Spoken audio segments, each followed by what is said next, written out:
Have you been sad lately, depressed, anger, or angry, full of rage? You can't stop getting this person out of your mind. Ugh, I can't stand this person.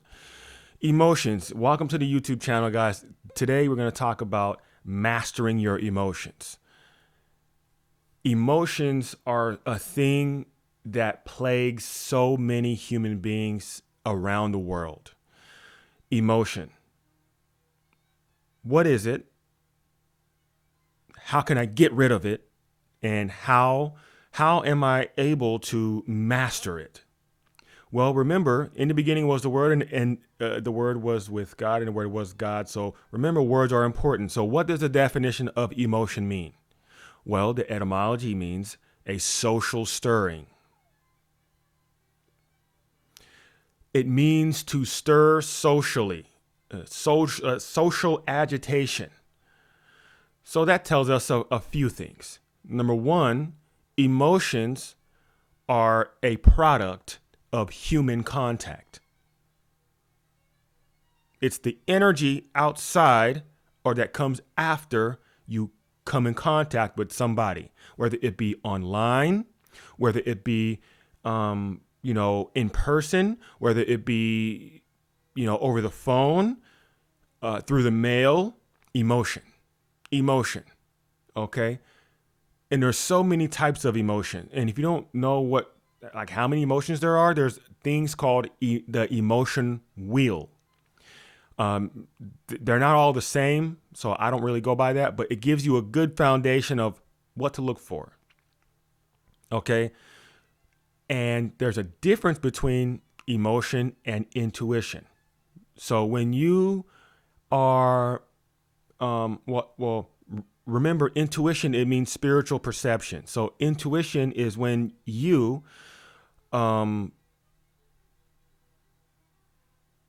it's when you are perceiving the spirit world, whether it be holy or demonic, whether it's hope or worry. Those two things are intuition. Whether it's joy or it's doubt, those two things are intuition. But when you come in contact with, let's say, your ex-wife or your ex-husband, and you just get this overwhelming feeling of resentment. That's not intuition. That's emotion. You get angry all over again, and you haven't spoken to them, let's say, in like 5-10 years. You're angry. Ugh, I can't stand that person. Ooh, that's emotion. Okay. When you're washing the dishes, and all of a sudden you get this emotion, like, why can't my dogs just do right? Or why can't my kids just do right? Oof, that's emotion. So emotion is a product of human interaction, social.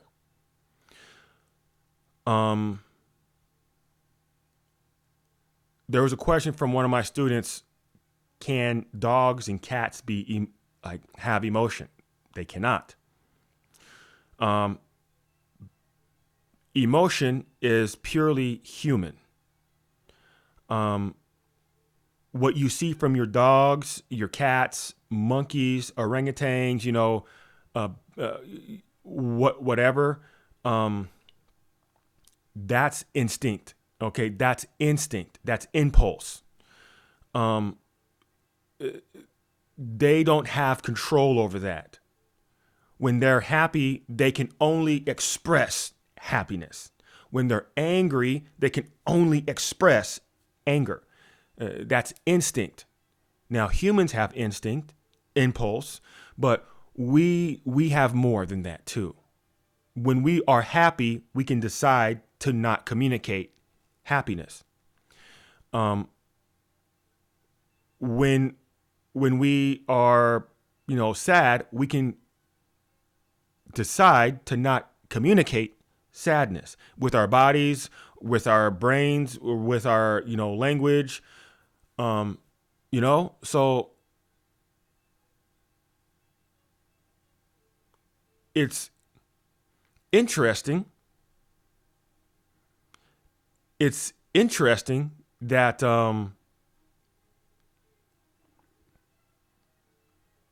that a lot of people think dogs and cats are like can have emotions. Um, but it's because people have a lack of discernment. Really, they see a smiling face with your dog, and they think, oh, they're happy. Actually, that dog is rabid, and he's about to attack you. Run, okay. Um, but you can tell when your dog or your cat is pleased, when they're feeling good, okay. Um, nonetheless, I'm not at a war with the dogs or the cats. You know, I love dogs and I love cats too. Um, so emotions, I'm just going to be straight up with you. Emotions are not real.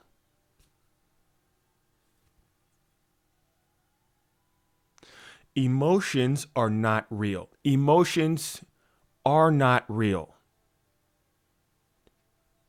Remember, reality is the quality of relating. How do you relate to something? Emotions are not real because they have no physical substance. There's no molecules. There's no DNA. There's no single cell organism called happiness, sadness, depression, rage, resentment, any of that, expectation. There's nothing called that. Okay. But when you understand that, emotions shift. Now, if you're fighting in your mind, cognitive dissonance right now, if you're fighting with what I'm saying, I'm glad that I planted the seed of truth. Emotions are not real. We all can detect them. So how can they not be real? If I can detect it, it must be real. Well, you can detect when something is not there. You can detect when something is not there. For example, you can detect light, and light is real. We know light has molecules to it. Okay, there's electrons in light. There's actual substance. There's matter. When it comes down to darkness, there's nothing that there's no molecules called dark. There's no molecules or single cell organisms called darkness. Darkness is just the absence of light, but our eyeballs can still detect it. Just like when there's complete silence, there's a room, I think it's in like Sweden or something. There's a room that it might be here in the United States, but it's a room that humans created. It's the quietest room in all of the planet. And in this room, it's like negative, like so many decibels. And there's a challenge. Like if you can stay in that room overnight, you'll get $1 million. No human has ever been able to do that because it's unbearable.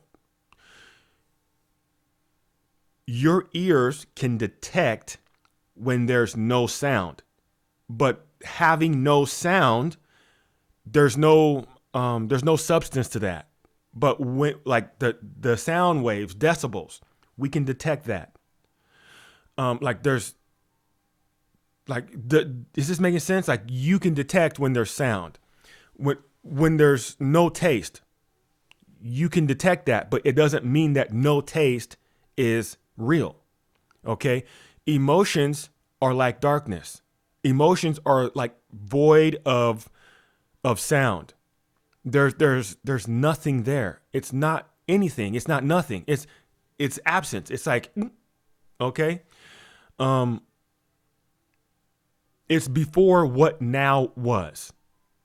Whatever darkness is, or like emotions are, it's before what now was. So now is all of everything, but then there's a thing that must exist, more than likely, maybe in another dimension, but like before now, it's probably where darkness is real. But we humans cannot detect or like substantiate or validate darkness. We can only detect it. Same with emotions. Emotions are not real, but you can detect them. So why can we detect emotions? What spiritual purpose does emotions have? Well, emotions, I've discovered, exist, and I'm not going to get too far deep in it. If you want to learn about like how to master your mind completely, go down to the show notes and enroll in the course. See differently, lead stronger. But mastering your mind, or excuse me, emotions exist because our mind has created a mindset for a piece of existence that God is not present. This is when we believe that God is not present in a particular part of existence. Or not believe, this is what we are, a particular mindset. And this is when happiness is created, an energy called sadness, or depression, happiness, sadness, whatever. And yes, your chemical body, like the chemicals in your body, are impacted by these emotions that don't even exist, that aren't real. And then science can give you medicine to, hey, like correct your chemicals. But guess what? The depression is still there. It's because you think God is not here. Happiness is a curse. Okay. And did you know that most emotions, or excuse me, all emotions are demonic? Every last one of your emotions is demonic. You do not have an emotion that's holy. Why? Because not one angel tempts you. Temptation doesn't come from angels, doesn't come from God. God cannot tempt you. God does not tempt you. Tempt or temptation, it means being led into sin. So emotions, like, for example, if you want to be happy, what do you do? Like, what image in your mind comes, is presented to you that you need to go or do or say or eat or dance or where? Okay. Quite possibly it's somewhere you're not supposed to be. And the word happy, if you don't know, it means lucky. Happy means lucky. Happy does not mean pleasing. It doesn't mean, jolly or, good thing. Okay. Happy, it just means lucky. But happiness feels extremely pleasing to your physical body. It's a dopamine hit. Why? It means lucky. It's just like when you go into the casino and you win something, or you win the lottery. Okay, you just got lucky, like a meteorite coming to kill you. You got lucky, but in the opposite, end of the spectrum, that's luck too. Okay, but luck, it means happiness, or happiness means luck. But the process of luck is the win, okay, the acquisition of money, or the small portion of the process called luck. The winning part is very small. It's rare. You rarely win when you are lucky. Thus, you're not happy all the time. And when you win once, you go back to the same place to see if you can win again. This is why people become gamblers. Okay, they become addicted to gambling because they want the same dopamine hit. all emotions are demonic. So why do we like chase emotions? Well, number one, you should never chase emotions. Emotions are not your leaders. They're not your masters. They are not your compass. They're not supposed to be anything that guides you in life. They don't have a brain. There's no God of happiness that is feeding you things. Emotions are all demonic. They are only here to tempt you. Now, I'm not saying, I'm not the fun police. I'm not a policeman at all. But what I do know is the facts. Demons present images in your mind, and once you pay attention to those images, an emotion occurs. So you might be presented an image of a Ferrari, a very expensive sports car. And that Ferrari, you will walk down or pay attention to that image, and now you will feel inadequate. You'll feel that, oh, I'm driving my 2008 Honda Civic. I must be doing horrible at life.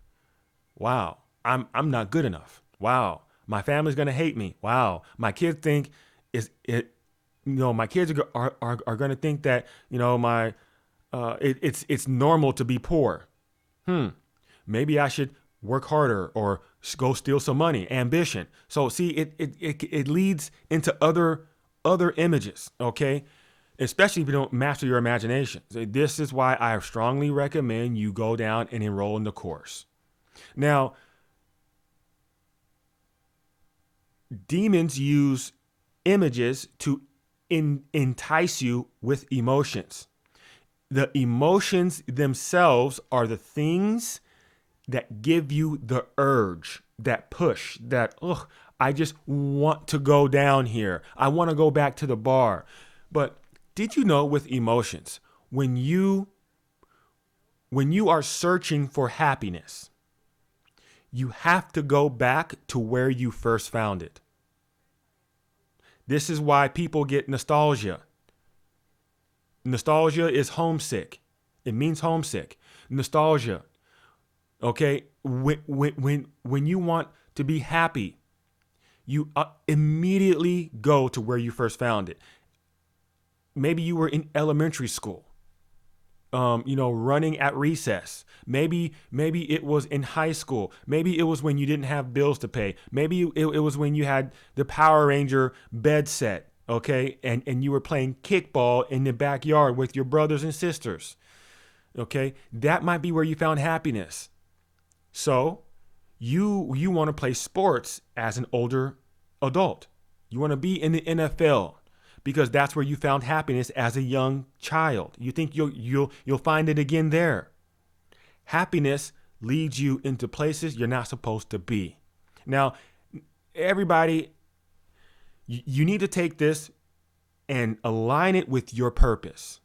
I can guarantee you, the person listening to this, even if you're in the NFL, your purpose in your life is not the NFL only. Okay, you get one purpose. I can guarantee you your purpose is not the NFL, not the NBA, not NHL, not playing tennis. That's not your purpose. I can guarantee you that. I'm not saying you to get out of it. I'm not saying that. Okay, I'm saying it's not your purpose. Because after your purpose is complete, death will occur.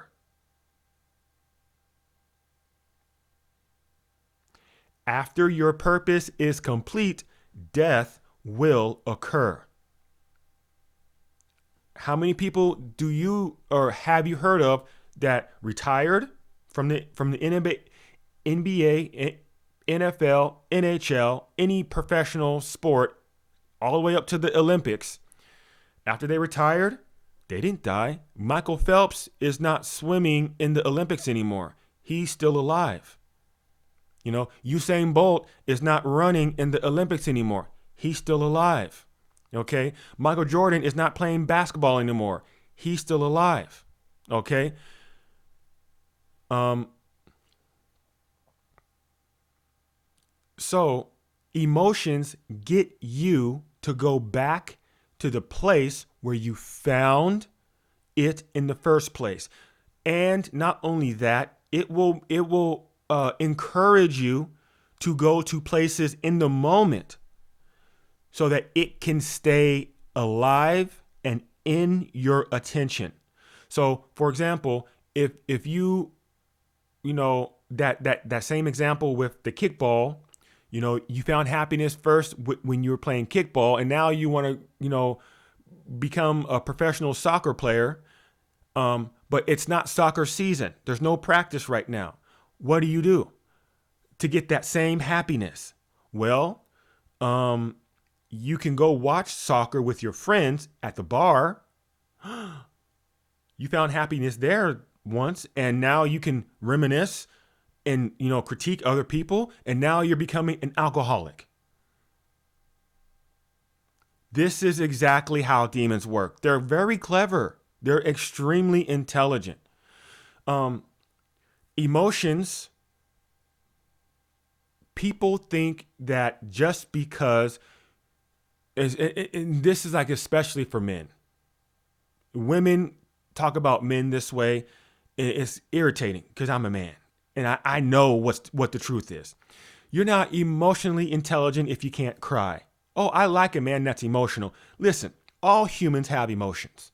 Every single one of you humans have emotions. If you don't, you're a psychopath.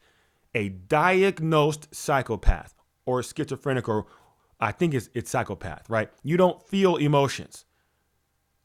If you're unable to detect emotions, you're a psychopath. You're probably the most dangerous human being alive.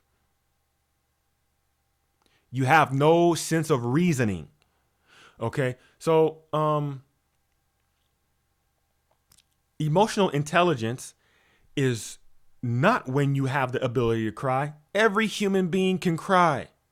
It's physical. Crying is physical. But have you ever seen a parent drop their child off at college? They cry. Is that parent sad or happy? They're happy. Okay, they're thrilled. It's like this is pleasing. They're seeing their child grow. Have you seen those videos where like the army people, soldiers or seamen or the grunts, the Marines come back and surprise their parents?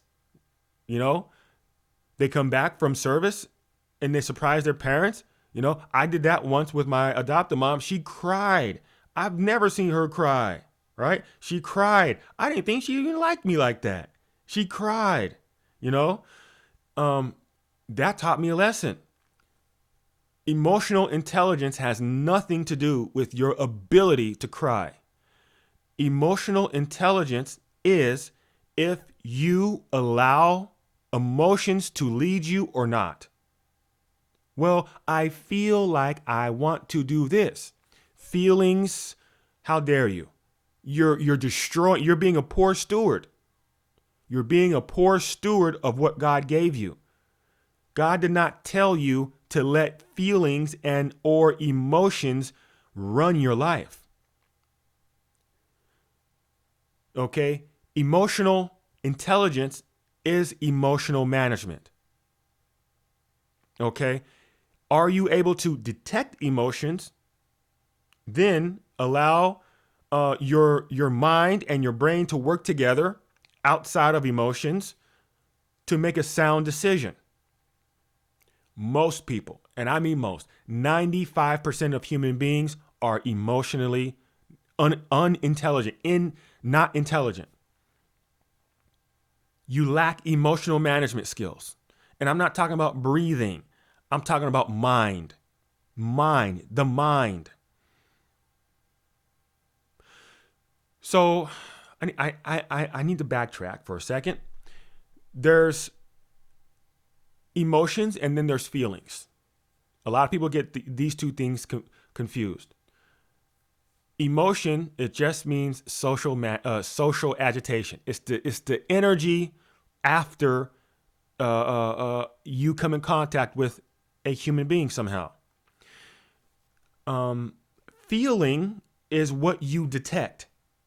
What do you feel? Feel. You feel me? Feel. Okay. Think about feeling like detectors. Like you're walking around detecting everything: color, smells, scents, right? Touch. Okay. You can taste things, and intuition. Okay. Like feeling. Think of feeling as intellect, your cognition, your hearing, your sight, your touch, your taste, your intuition. Okay. Think of feeling as you being a walking feeler. Like you're just out there touching everything and making sure everything is good. You're touching, you know, that's feeling. Emotion is not feeling. You can feel an emotion. You cannot emote a feeling. Okay, you cannot emote a feeling. Feelings can only be expressed or communicated. That's it. Feelings can only be expressed or communicated. That's it. Emotions can only be detected or communicated. Okay, you cannot express emotions. And communicating your emotions. I'm so angry. Forget you. Oh, I love you. Oh, I'm so happy right now. Right? Or I am happy. I am sad. I am depressed. I am angry. All of that is communication, making information common. Communication. So when you understand this, your life's not going to be the same ever again. Emotions, just fast forward. When you understand that emotional management, okay, means that you are emotionally intelligent. Okay, stop saying I am happy, I am sadness, I am. Okay, remember in the Bible, God said His name is I am that I am. I am that I am. I am that I am. So when you say I am, you're actually placing God as happy. Like God as luck. God is not luck. God is not a genie. Or God as sadness. I am sadness. The God part of you, remember where we are made in His image, the God part of you means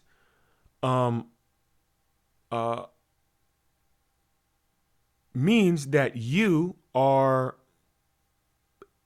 like less than, that you are less than God. Or excuse me, incorrect. Like you are a creator. You are made in His image. You have a lot of God-like qualities. You are not God. I am not God. But when you say I am, the creator part of you, the creativity part of you is associating only with sadness. But when you say that, something happens in spirit. Something happens in spirit. When you say, I am sad, you are declaring sadness as your authority. I am sad. That means sadness can take control and take the lead. And now you'll find yourself going into your room, locking the door, not answering texts, not answering emails, being sluggish at work because sadness is now your leader. Oh, I feel bad, and I'm just going to allow sadness to control me. That's emotionally, not being emotionally intelligent. When you are happy, oh, I'm so happy. Let me just hug everybody, talk to everybody. No. You don't do that. You have to have discretion. Be prudent. Okay? Even when you want to give and be kind, don't do that. You're being a poor steward. Okay? Just like it's not wise to give all your money to the homeless shelter. Don't do that. You'll be poor. How are you going to feed yourself? So, I am experiencing sadness right now. I am experiencing depression right now. I am experiencing happiness right now. It detaches you from the emotion. It detaches you from the emotion. The emotion is no longer associated with you. Okay? You are not, at that point, you will not be led by happiness. You won't be taking directions, guidance, or advice from sadness, depression, any other emotion. Then what you need to do is you need to open your mouth, and say or ask sadness, why are you here? This needs to be with your words. You don't have to scream it or yell it, but just with your words. Sadness, why are you here? I call this the emotional conversation. The emotional conversation. Sadness, why are you here? Happiness, why are you here? Depression, why are you here? And when you do that, no more words. Don't say any other words. If other people are trying to interrupt you, get them out, or you go in your car or go in a closet and just be silent. You'll be shocked at what happens. An image will come to your mind. An image will come to your mind, and you will envision that image. That image will be in your sight. You will see it. That image is the reason why you are sad. That image is the reason why you are happy. That image is the reason why you're depressed, why you're excited, why you're anxious, why you're worry, full of worry. Okay, that is the reason why you are experiencing those emotions. When you do that, you then, with your words, command happiness. You don't have any room here. Sadness, you don't have any room here. I got this. I'll take the lead. Thank you. Okay? And that's just a little bit of how to master your emotions. If you seriously want to master your emotions, master your mind, master your imagination, I figured out how. I have the full blueprint, and it's down below. It's down below in the show notes. Okay? Now, I'm going to get off, and I love each and every one of you. I hope this blessed you, okay? Mastering your emotions is something that you can do, okay? Have the emotional conversation. Stop associating and identifying as the emotion. The I am that I am, okay? You are a creator. You are not a creature, and you are not a creation. You are made in His image, which means you have the ability to expand. If you didn't know, now you know.